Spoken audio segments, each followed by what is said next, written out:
Hey guys, today's story is about players learning the true spirit of Christmas. D&D. Years ago, I inherited a group of players who moved to my area together. They were eager to continue playing in the campaign they left behind and were looking for a new DM. When approached, they were a bit timid as they had spent a decent amount of time with their characters and were afraid to hand them to a new DM. When I agreed to take over, they were to all give me a folder. The folder was to include their character sheets, notes, and post-game write-ups. I was impressed with the level of information they kept. I told them that I would look over them and give them back in a couple of days. At this point, they seemed confused and told me the rules are for the DM to hold all the character sheets to prevent cheating. It turns out the DM they had played with for a few years had made a handful of official rules, including that the DM keeps all player records. Another rule, for example, was that failing to write an AAR meant a forfeit of experience gained for that session. I spent an entire weekend reading the reports and notes from their campaign. The information included reports from past characters, so I was able to piece together a history of their campaign. They had played through some well-known modules, and the encounters and progression were easy to follow. What stood out to me, though, was that several encounters were spiked to make it more difficult. An easy encounter with 4 orc scouts was doubled to 8 orcs. Traps that do 1d4 damage on activation ended up doing 2d6, or outright killing the players. The changes being made turned some of the simplest adventures published into Class S PC grinders. After making a timeline comparing the prepackaged adventures to what the players experienced, I made an interesting discovery. A DMPC had been inserted into the games.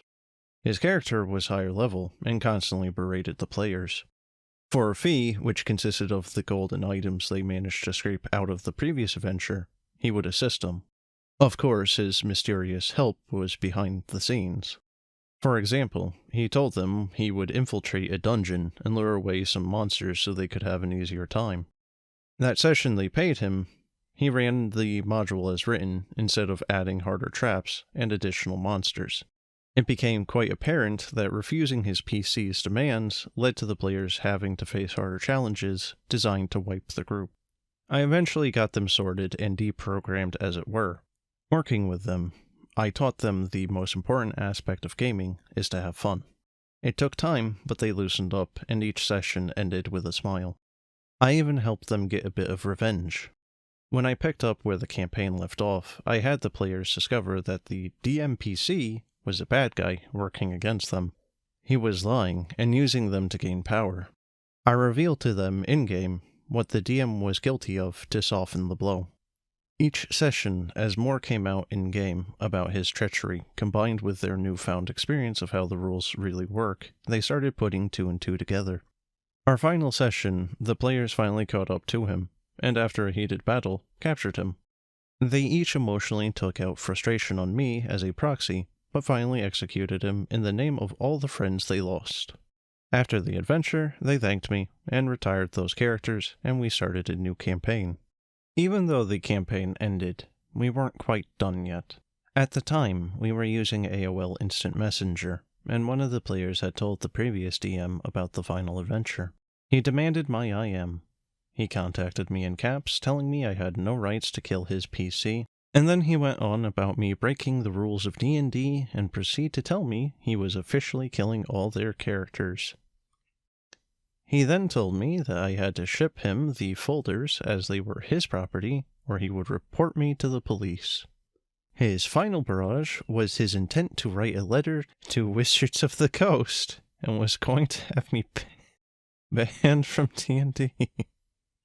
From ever DMing again. I told him good luck with that, and closed the session. To this day, part of me wonders if a angry worded letter ever arrived and was discarded at Wizards of the Coast. Just for clarification, the trio were a couple and one of their cousins. They started playing with the original DM, and they met him at a comic shop. In their area, RPG groups existed, but most were very close-knit, and finding a way in could be very difficult. The DM invited them because he left his previous group and planned on starting a new one. He chose his players specifically focusing on newer players, vetting them to make sure they would fit in his game. Why did the players keep playing? The game was difficult and frustrating. They would take small breaks after losing characters, but the story was fairly engaging.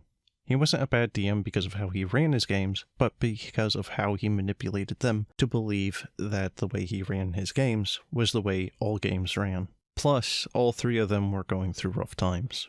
They worked together what free time they had, because playing together was a cheap form of entertainment for them.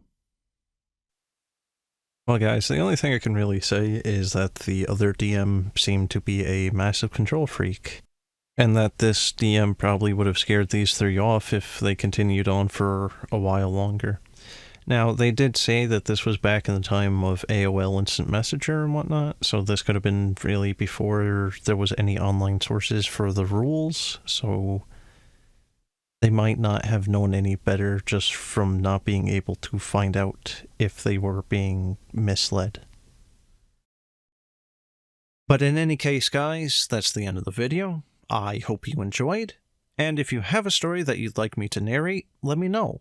And as always, thanks for watching, and have a good one.